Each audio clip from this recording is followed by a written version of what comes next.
God forbid, you don't want to worry with all of this options and trading and stocks and ETFs and all that garbage, right?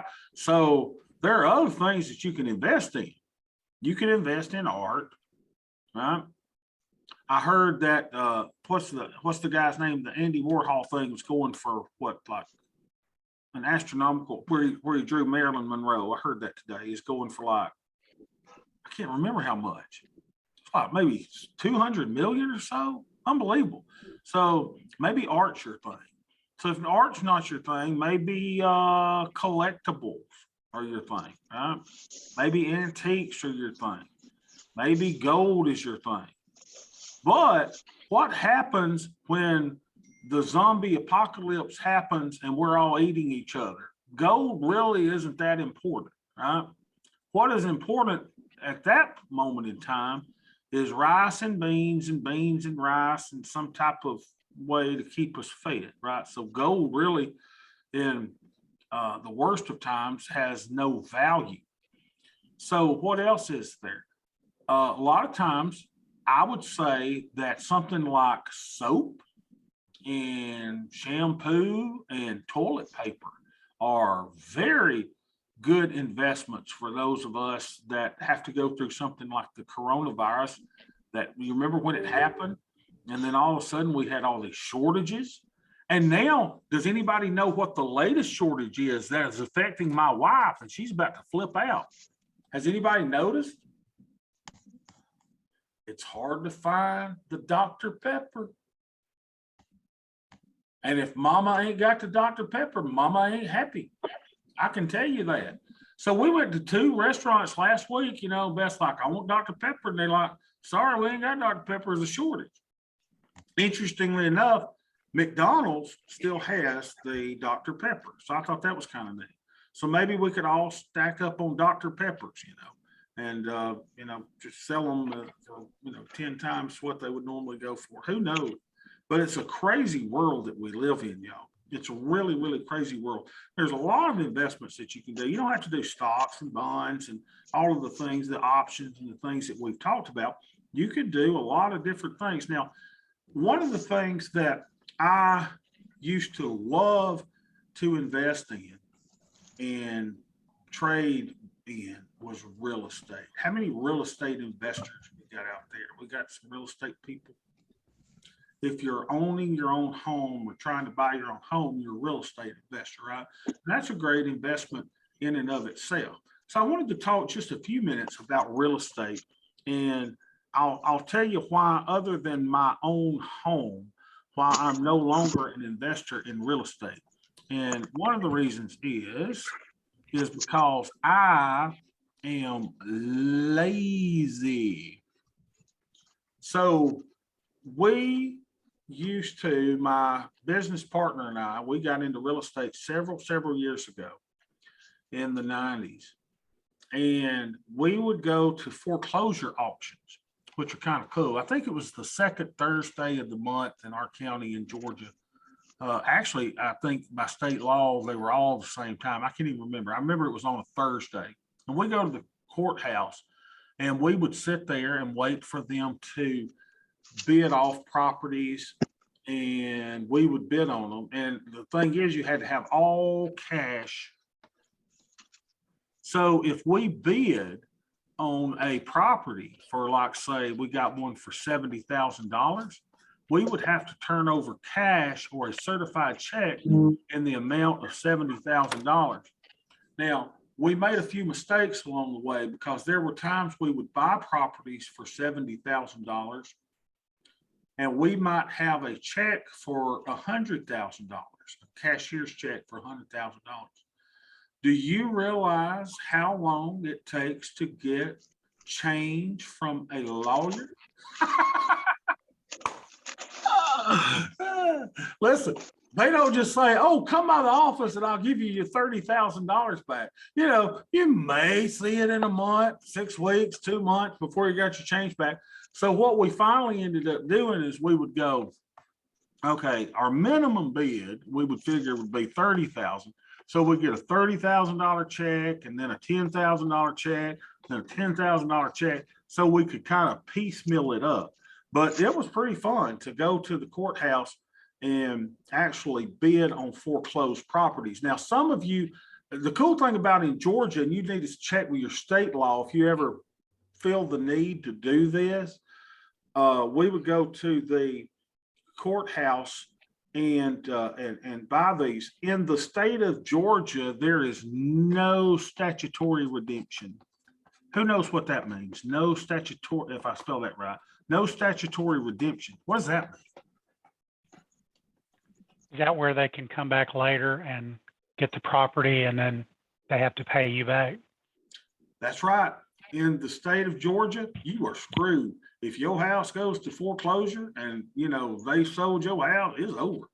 You don't get to come back and file a suit and do it's over. You're out of your house. It's done. Now, in the state of Alabama, last check, for those of you that live in Alabama, there was a 1-year statutory redemption period where they'd have a year to come back and to get the property, which was horrible for us real estate investors if we ever bought anything in Alabama, because we couldn't do anything with the property really. We'd have to sit around and it was questionable as if we did tons of renovations on the house. Would we ever get our money back? No. So the house would sit there for a little bit. And so I would never buy foreclosure in Alabama. Never, never, never, because of the statutory right of redemption. Again, at a foreclosure in Georgia, no statutory right of redemption. You need to look over your laws in your state if you're ever going to do this. So this was exciting to us. Oh my God, we just had the greatest time. Tell you a little bit about our first house that we got and how we got into this. We were looking at a property. Listen to this, y'all. Can you believe this? A 2-story brick house with a fully paved circular drive with a barn and pasture and 22 acres of land was listed for foreclosure. We got that house. Now, even in the 90s, you're just going to flip out at this. Even in the 90s, we bought this property. You ready for this? 2 acres, full basement, brick house, gorgeous house. We bought it for $22,000. Now, at foreclosure auction. And crazy. We went to the house and met the little guy that lived there. And he said, yeah, that his partner was somewhere and I guess he didn't pay the payment. And we're like, yeah, but they were real nice about it. And it's hard to go up to someone and say, sorry, you don't own the house anymore. And so they moved out. And, we took over the house. My business partner still lives in that house to this day, $22,000. Or was it 42,000? I can't remember. It seemed like it's 22 acres, maybe it's 42,000. It's unbelievable price though. So the greatest foreclosure though, I'll tell this story. I thought it was really, really, really neat. At a foreclosure, you may have a first mortgage on your property, right? And then some people may have a home equity line of credit or a second mortgage on the property. So there was a property at 422, and you can look it up if you'd like to, 422 Adamson Avenue in Carrollton, Georgia. And the homeowner had an existing mortgage on their property. And let's see if I can remember the details. Again, it's been a long, long time, but it went kind of like this. They had a first mortgage, they had a second mortgage. And the first mortgage was like 40-something thousand. And the second mortgage was like 15,000. So what they did is they refinanced the first mortgage, okay, so that this one was gone. And they had a new first mortgage that was like $70,000. And what the first mortgage company was supposed to do was to take the money from the refinance and pay off the second mortgage. Guess what they didn't do? they did not pay off the second mortgage. So now the second mortgage, the original second mortgage became the first mortgage. At the foreclosure sale, let me mute y'all, I'm hearing a little bit of feedback. At the foreclosure sale, I was shocked because I found this. I back during the day, we didn't have online this, online that. I had to go and, you know, look through the courthouse, dig through those humongous books, deed books and everything to find the mortgages. And I was like, how is this possible? So what happened is the second mortgage, which was now the first mortgage, was foreclosing. They went to foreclosure sale, and I bought this property for $13,000 roughly. Now you saying, well, Bobby, that's horrible.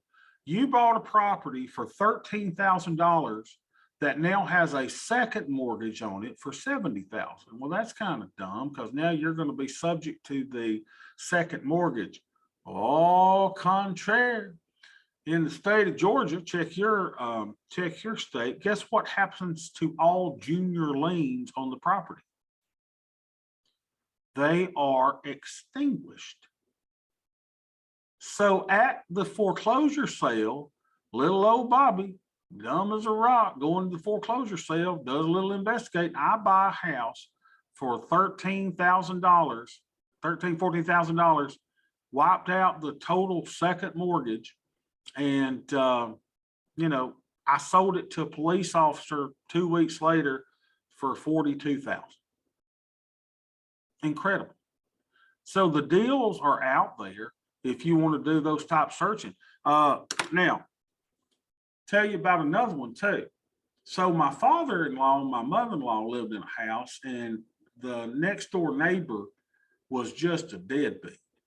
Didn't pay their rent, didn't do anything. And the people that rented the house to the people that didn't pay their rent, I found out, you know, that they were behind, and they were, you know, the owners used to live beside my in-laws, and they were griping about they never paid the rent. So I called the owner of the house and told him to come to my house.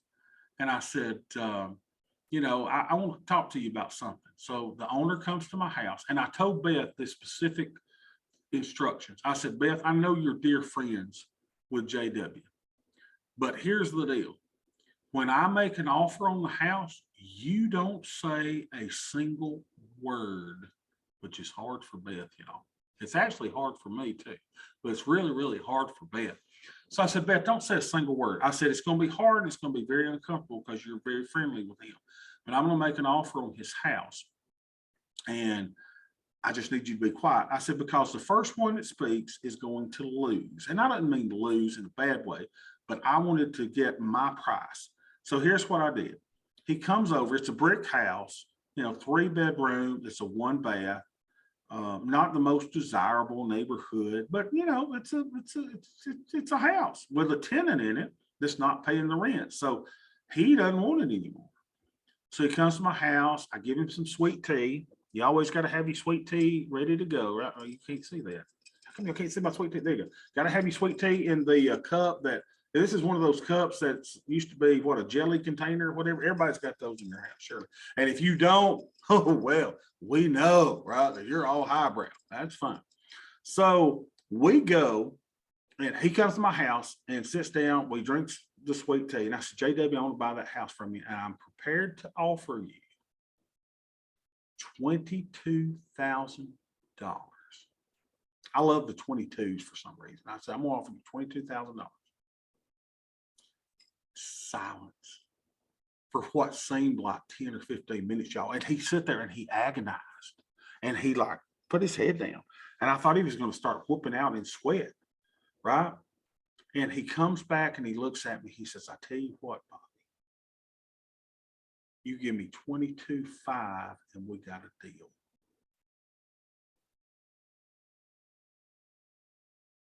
What do you think I did? I sit there for like 5 minutes. I agonized. I pulled at my hair. I did everything. No, I didn't do it for that long. And I said, I tell you what, JW, I didn't want to go any higher than 22. I said, but we'll go 22,500. I sold that house for $39,000 in 3 weeks. Right? So those deals are out there. Now, the problem is you're going to have the cash to do deals like that and to move money around. So we bought a lot of houses like that at foreclosures. We bought all kinds of houses. And here's why I got out of real estate.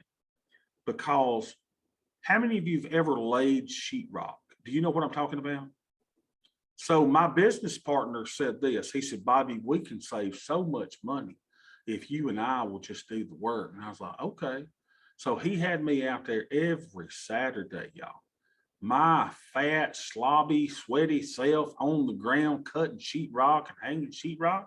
And after we did that house, I said, oh, never again will I do that. And what we did as well is we would fix these things up. We'd flip them, fix it up and flip them, and do all this. And we did a number of properties, but it was a job.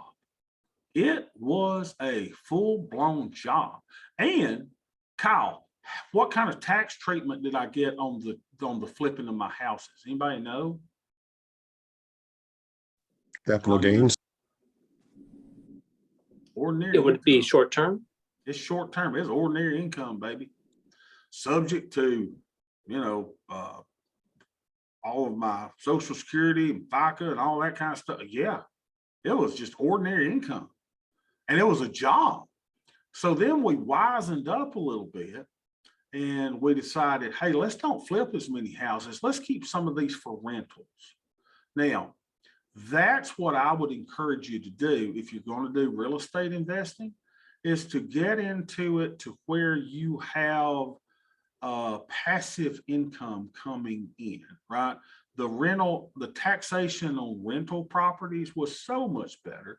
But then came the year 2008. Anybody know what happened in 2008 and 2009? Yep.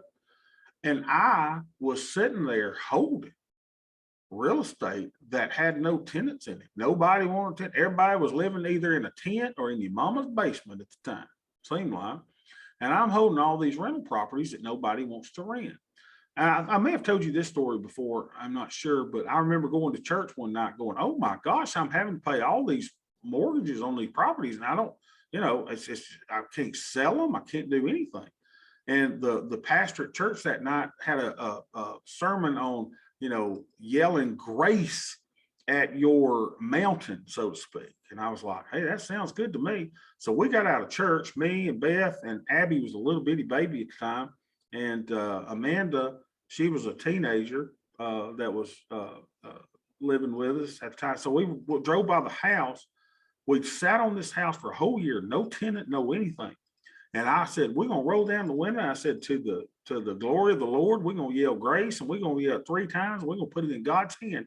And honest to goodness, for those of you who are faith believers, you will not believe we had a contract on the house in 2 weeks after we yelled grace. So it was like at the last possible moment that house was gone, and we ended up selling it. But that was a big debacle during the 2008 time period. So I basically said, once we got rid of all of those rental properties, it was just a lot of work, and even when we would hire contractors to do the work, it was, you got to go behind them. You got to check up on them. And even if you hire a management company to handle your rental properties, they don't treat your rental properties as well as you treat your rental properties. They don't look after your properties as well as you look after your properties. Matter of fact, I had a friend of mine who was in the flooring business. He did flooring and carpets and tile and all kinds of flooring. So he put flooring in one of our rental houses. And I remember looking at the quality of his work and saying, hey, man, this doesn't look good. I said, the thing's not lining up. It doesn't look good. You know what? He had the gall to look me in the eye and say, well, it's just a rental property, isn't it? No, dude, it is my rental property. It is a house that or housing that I am providing to people, and I want it to be done correctly and never, and so even when I was hiring people to do work on these houses, they were saying, oh, it's just a rental house. No, dude, it is my rental house. So I want to tell you a couple things that I found out about real estate investing that I think would be good for you, right? Number one is this. If you're sitting there and you are buying your own home and you want to create wealth, here's what you do. Buy the ugliest, dumpiest house in the best neighborhood that you can buy.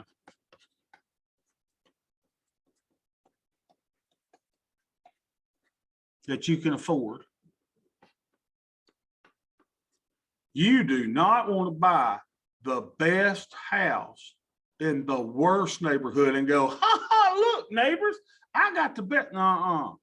Because I know you think that your house is all nice and stuff, but their houses are going to tear yours property values down.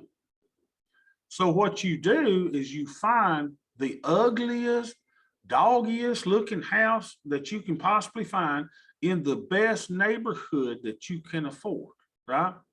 That's the house that you're looking at. Now, some of y'all that want to create wealth, let me just give you an easy little plan. I mean, it's not that complicated. So you find one that's a dog, and then you live in it. And what do you do while you're living in it? Live it in, you fix it up.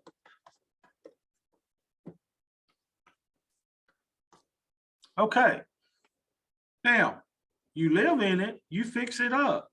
Now, what do you do? How long must you live in it? Dr. Brent, how long do you think you're going to have to live in this house? 366 days. Well, let's try 2 years. 2 years. 2 years. Why? There's some sort of tax. Yeah, look at this, y'all. The sale of a residence real estate tax tip, right?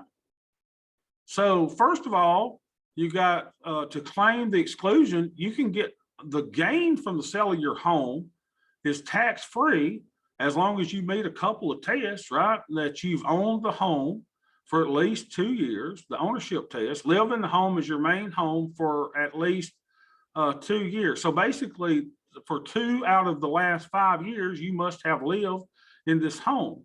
Therefore, if you have up to a $250,000 gain for you individually, or a $500,000 gain on a joint return, guys, you got no taxes at all. You just made tax-free profit. Now, so you live in this thing for 2 years. Now, what do you do?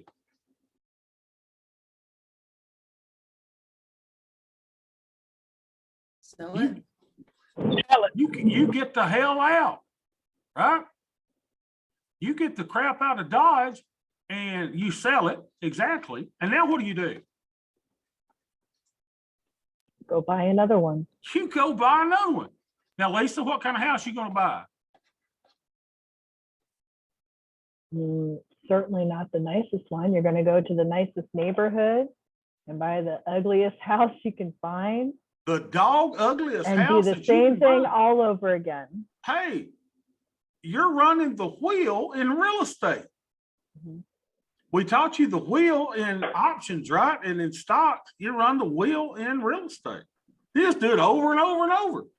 And you never pay taxes. And you can do it every 2 years. So you live in that house 2 years, you just roll it over, baby. So were all of y'all aware of this, that y'all can do this? I mean, it's like stealing from the government almost. I can't believe they hadn't closed the loophole. All right. So let's say that you don't want to do that because you're like Beth. And, oh, I'd never live there. Listen, Beth lived in a lot of places she thought she'd never live. Trust me on it. All right. So then you can buy ugly houses and flip them. But again, that's a job. If that's what you want to be your job, then do it as a job. Now, you make good money flipping houses as a job. What I mean by flipping is that you just buy your house, fix it up, sell it. You try and do all this in a couple of months, right? You can make good money doing that. You're going to be taxed to death. So I would recommend, if you're going to do something in real estate, do rental property. So fix it up, right? There's all kind of, we could do a, let's see, what is it, the 203K rehab loan. There's all kind of things. I won't go into all that now, but get you a house, an ugly house in a good neighborhood where you wouldn't be afraid of renting it yourself. How many bedrooms do you want this house to have? Minimum of 2 to 3. I wouldn't even buy a 2-bedroom house. I wouldn't. I'm telling you, you want a 3-bedroom house, if at all possible. Mhm. Or if it's not 3-bedroom, you'll put it in. It just increases your market, right? Mhm. 2 bedrooms, 3's where you want. And how many baths do you want? Minimum 2. Yeah, you're gonna have to have 2. I mean, really. Now you can, I've got a friend, he rents a duplex. It's hard to keep people in the duplex because it's a 1-bedroom, 1 bath, and the people that live there are very transient, right? So they're just like here for a little bit. You want something that somebody can visualize living there for a while. Now, if you are buying a property from somebody, let's say that, like I bought the house for $22,500 from JW, right? So remember this, if you're buying, and I'm just going to throw out little things that come to the top of my mind. So y'all know how my mind works. Y'all just follow along. But I want you to remember this and never forget this. If you are buying a house and you are not embarrassed by your offer, you, ladies and gentlemen, have offered too much.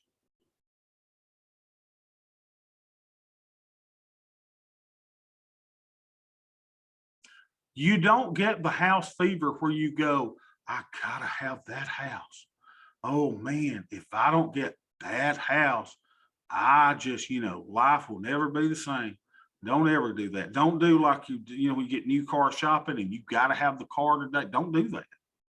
You put you an offer out there and you let them stew over it a little bit, right? Let them counter you. And so I cannot tell you the times that I have bought property. When I offered JW 22,000, I had no idea he would take it. I figured he'd come back around 34 or something, and dude did 22.5. Now, can you do that in this current real estate market? Probably not, but there are still jewels out there that you can acquire for a discount. And the money in real estate, there's something else for money is in real estate is made at the purchase, not the sale.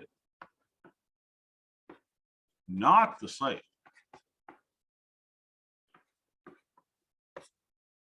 Money in real estate is made at the purchase, not the sale. Now, let's say you got your little rental property.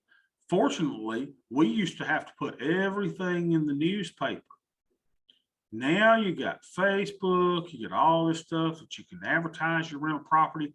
Even still, let me tell you a couple things if you're going to be a landlord that I learned from being a landlord.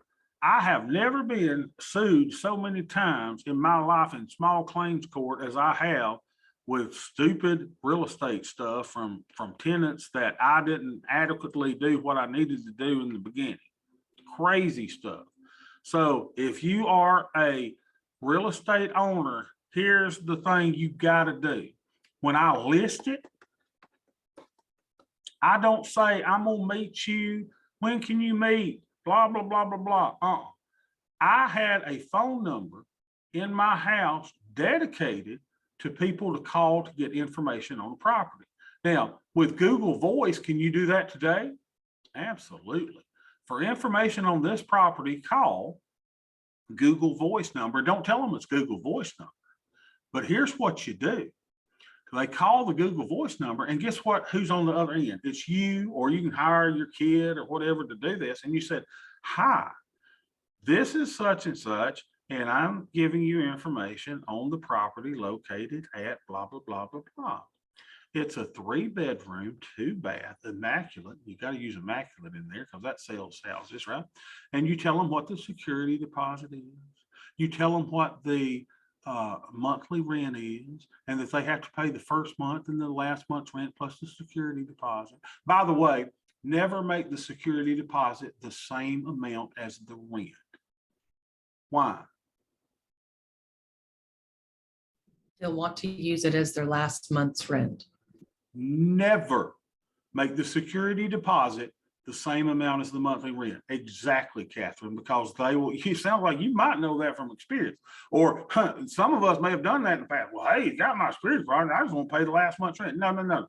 You always make it a different amount. And hopefully you now see why. They'll use that as the last month. So I always try to get a security deposit, a first month rent, and depending on how the market is, you can do a last month's rent, right?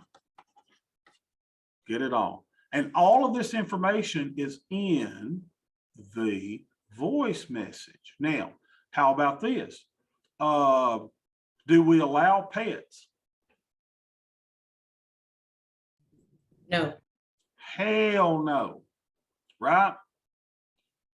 I can tell you, I wish I didn't have one in my house right now. All right. If you've seen Ozzy Osbourne pick up enough dog poo at his house, you know we don't allow pets in the house, right?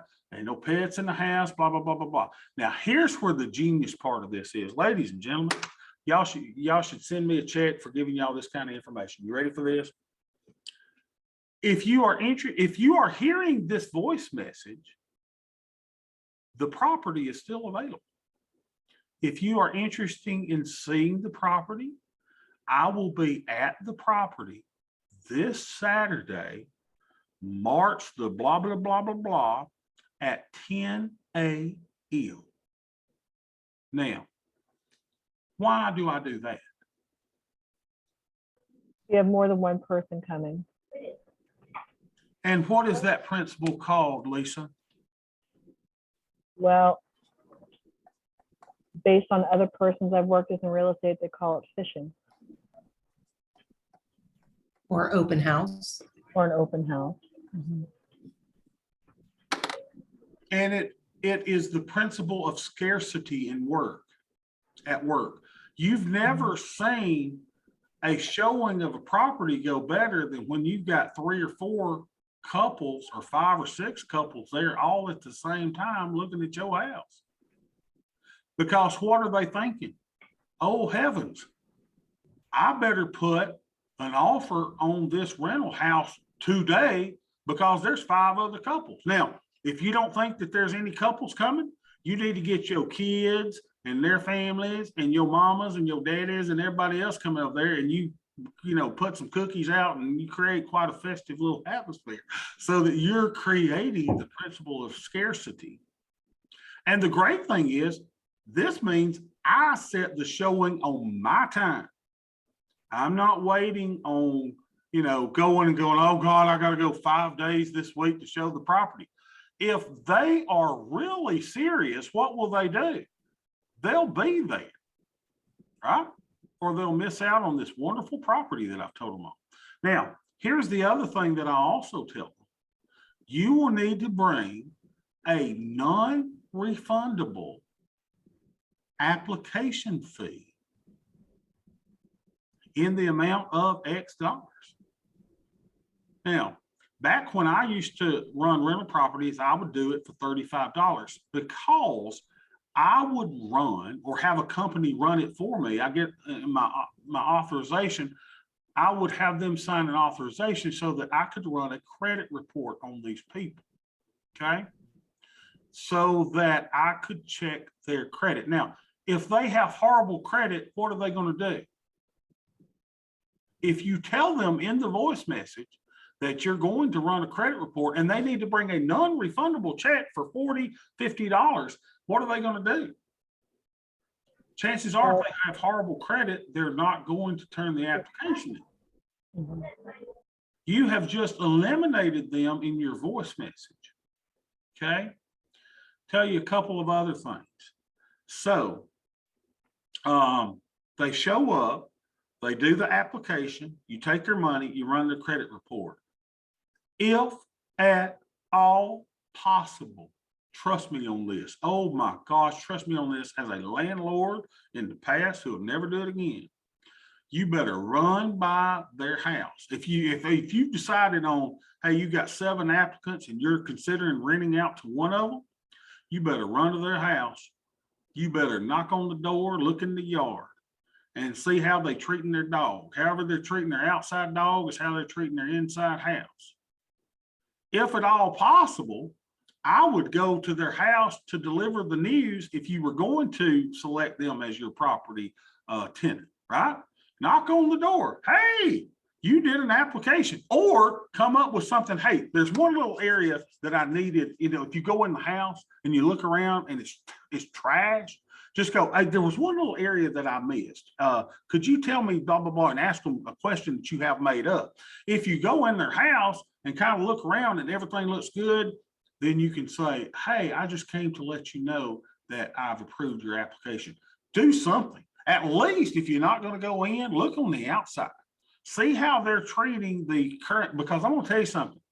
Always call the previous landlord, but don't always believe the previous landlord. Why? They may want to get them out. Catherine, girl, you have been in the business. Ain't no doubt. You got wisdom beyond, yes. Cause let me tell you something. You call me and I've got a troubled tenant. Let me tell you something, friend. They the best tenant I've ever had. You're gonna love them. Cause I'm trying to get them out of my property and I ain't gonna tell them that.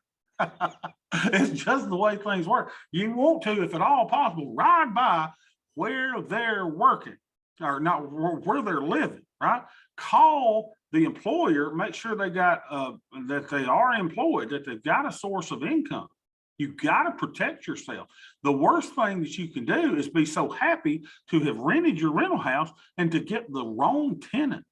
You don't want the wrong tenant in your house, in your property, because there's nothing like having a tenant that has been there for 5, 7 years like I used to have. Oh, it was so great. And to have them there.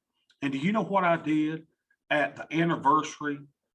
Every time one of those tenants was in my house, I sent them a nice letter. And I said, thank you for being in our property for X number of months, 12 months. It is time to renew your lease.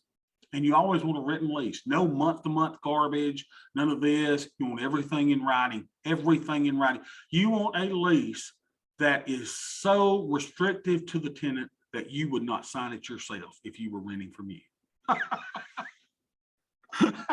And I had a lease like that. Oh boy, did I. Right? So I wouldn't have signed it myself. It was so good. It protected me at all costs. But here's what you do. At the end of the month, at the end of the year, what do you do with the rent?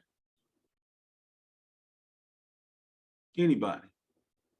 End of the year, they've been in your house for 12 months. You've had a wonderful renter.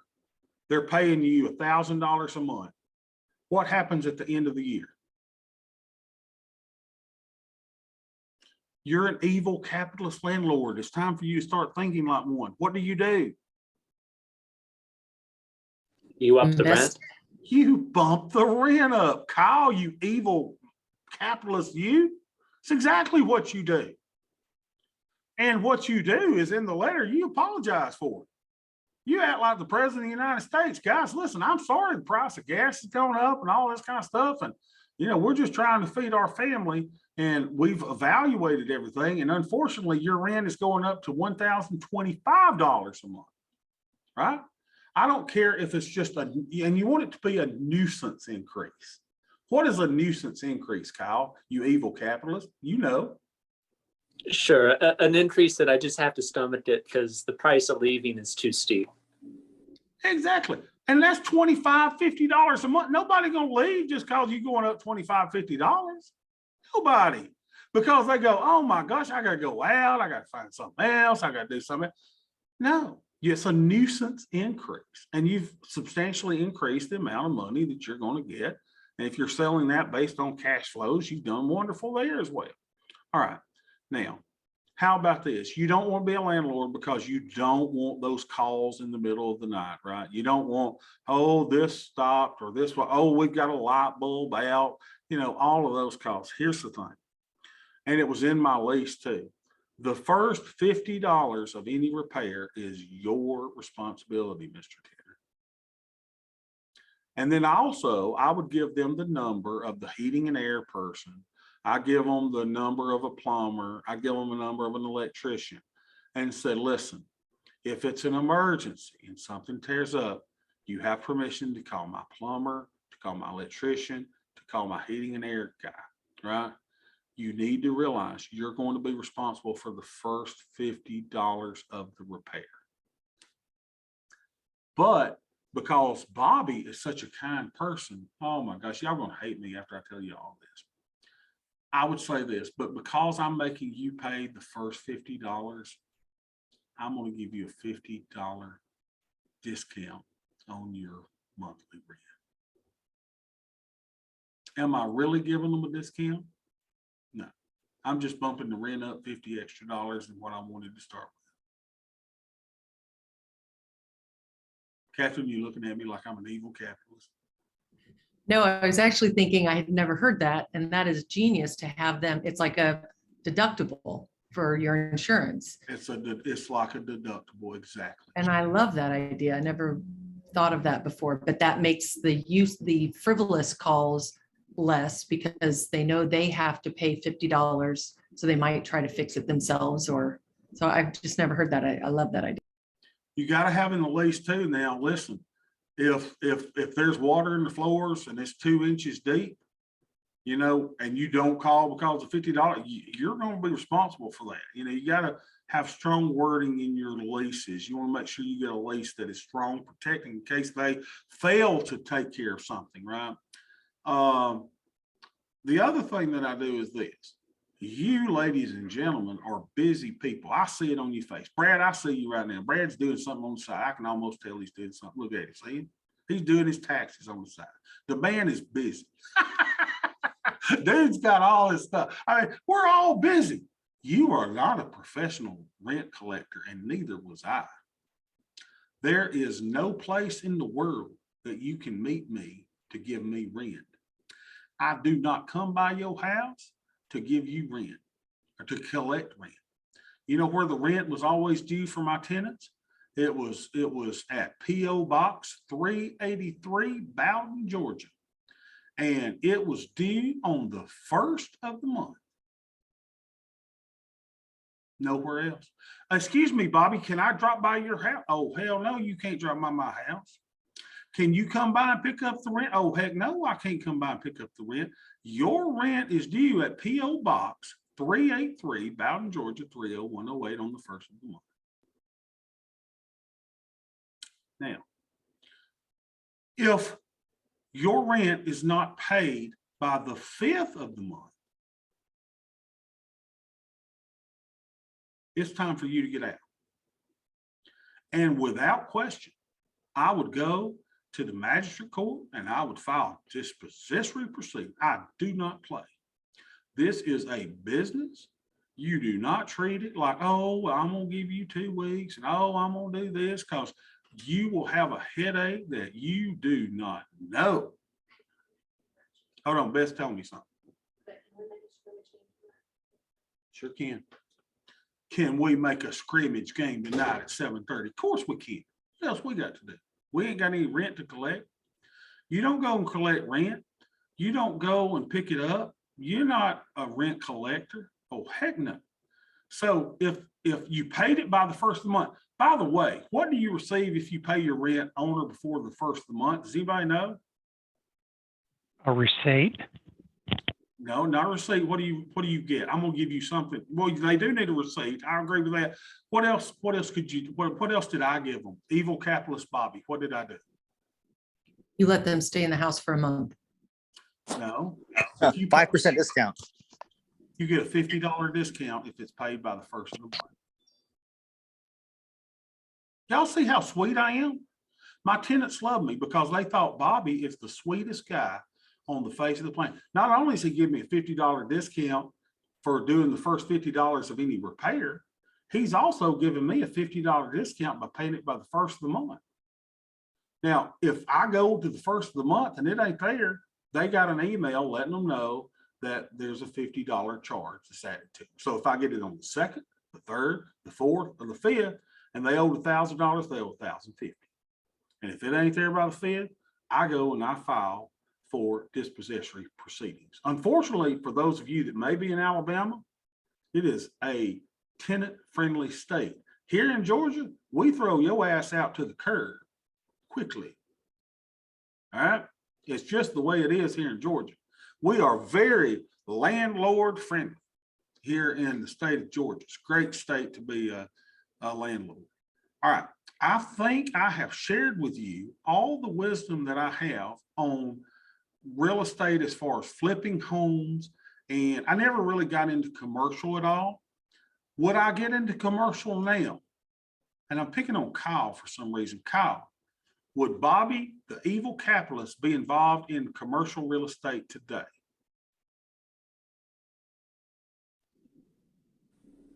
I don't see why not. I don't really know much about the market here, but you would not be involved? Ain't nobody going to offices. Nobody going to work. I'm sorry. I was thinking commercial, like apartment complexes and stuff Oh, like that. yeah, You mean like, like yeah, that's still office residential, right? That's still residential. But as far as commercial properties, the people ain't going to work. People not going into businesses. You know, it's a different world we live in. Everybody working at home. I'm not getting involved in commercial at all. It's just me. Unless you're I'm getting Tesla involved and in you just, what? unless you're Tesla and you just bought the entire city of Flugler, Texas. Exactly, right? And you'd be lucky if you were in that area, I guess, to be a commercial agent or a commercial owner of property. But to me, it's not my deal. Now, I'm going to give you the next greatest thing if you do get into rental property or you do get into commercial property. And I'm going to give you the greatest thing. I gave you one of the greatest things ever in the 1256 contracts. We've talked 1256 contracts, right? Lisa Benton is an expert on 1256, right? Lisa, remind everybody what 1256 is. This is when you do commodities or futures, and it allows you to do 60% long-term capital gains and then 40% short-term capital gains. See, Lisa knows all about the 1256, right? So that's the secret of the wealthy right there. That's the secret of the wealthy when it comes to those types of investments. Does anybody know what the secret of the wealthy is when it comes to real estate investments?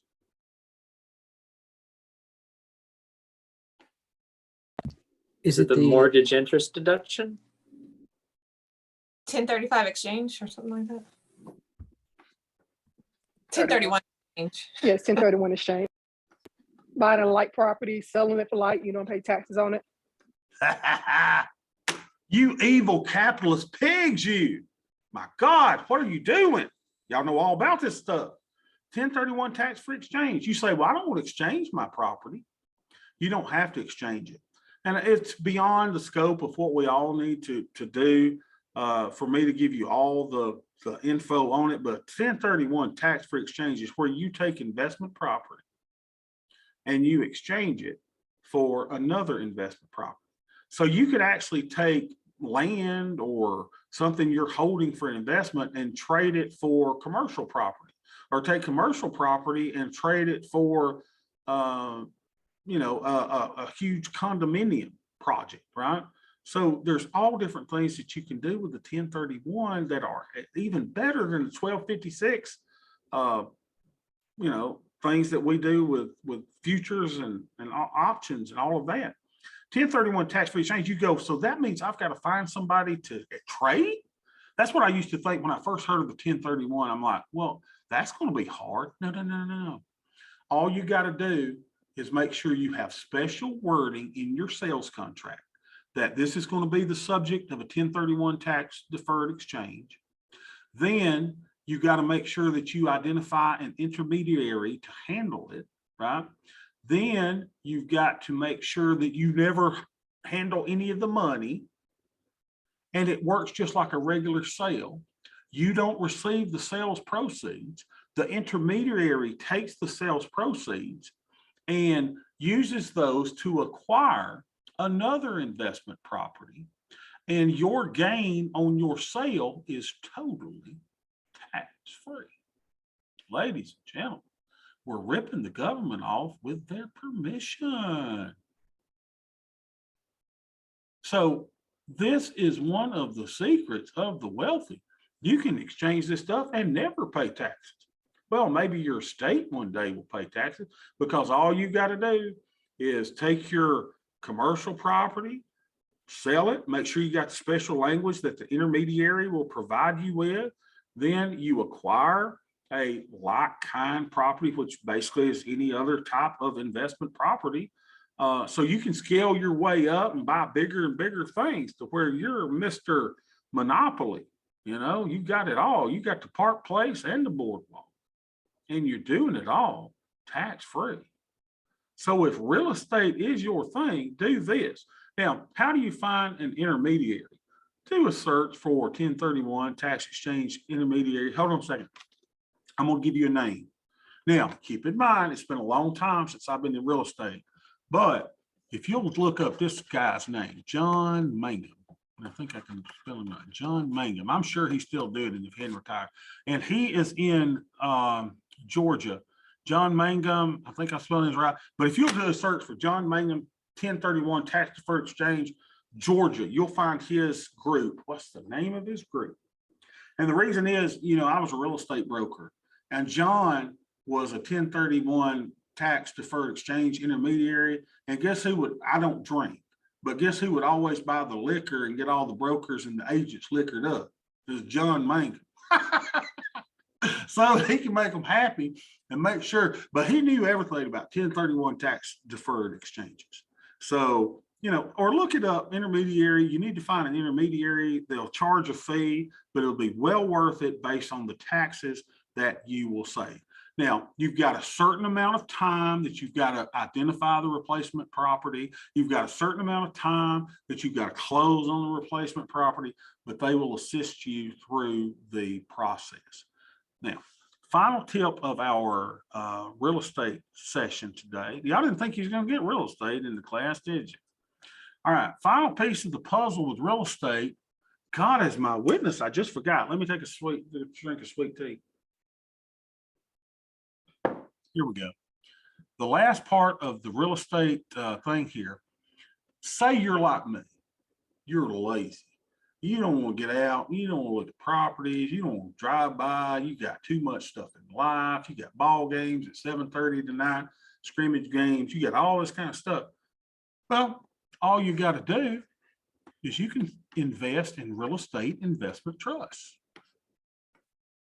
They're called REITs, right? REITs. And REITs are pretty much traded like stock, right? Traded like stock on the exchange. Like stock. I can't spell the same one. Like stock. Traded like stock. Now, I'll give you my favorite one, right? That pays a, you ready for this? Monthly dividend. The dang thing, God is my witness, will pay you a monthly dividend. I can't spell dividend. And the thing, let's look at it. Let's see if I'm going to show you. Let me show it to you. Here it is. It's an easy to remember too. It's O. Realty Income Corp. One of my favorites. And this little puppy goes up and it goes down. It goes up and it goes down. It goes up and it goes down. But it's pretty. You see a pretty stable stock, right? See down here it's 61. It's got up to what, 72, and it goes back to 63, and it goes to 67. But dang, if the thing doesn't pay a pretty doggone monthly dividend. So let's say that you wanted to add a little bit of real estate to it, and then all you got to do is go to your platforms, and you can do some trading in in this. Let's just look at it a second. Now, can you do? Yeah, here's the dividend here. Let's see, dividend March 31st.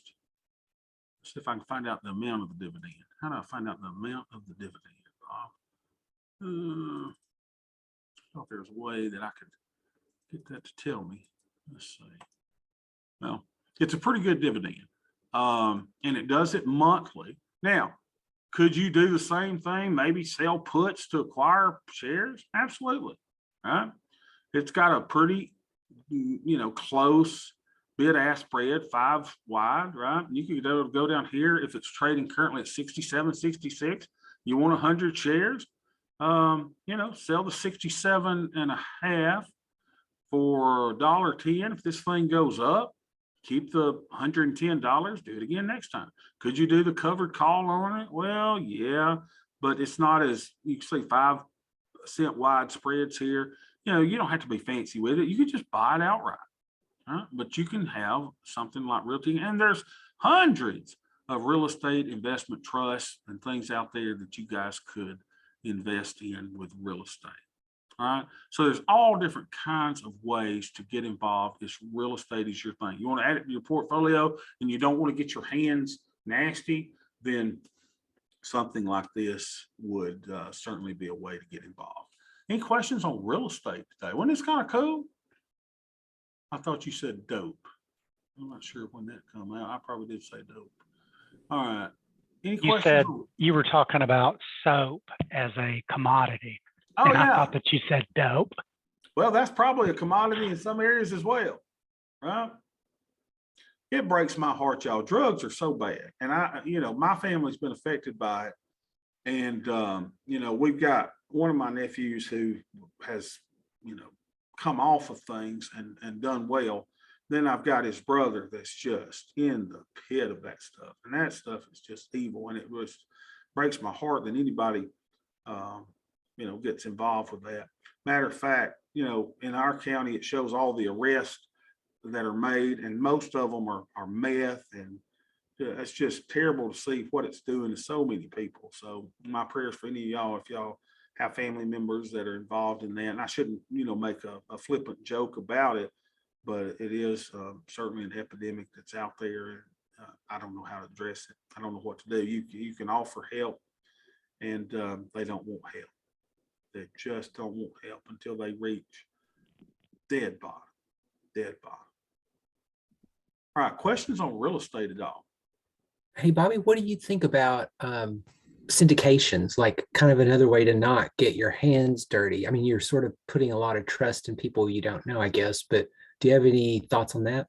Yeah, it's kind of like a friends and family hedge fund, so to speak, that we have on the, as simple as that is putting money in and people doing the deals and forming a syndicate. Yeah, I'm one of those. I like to be in control, right?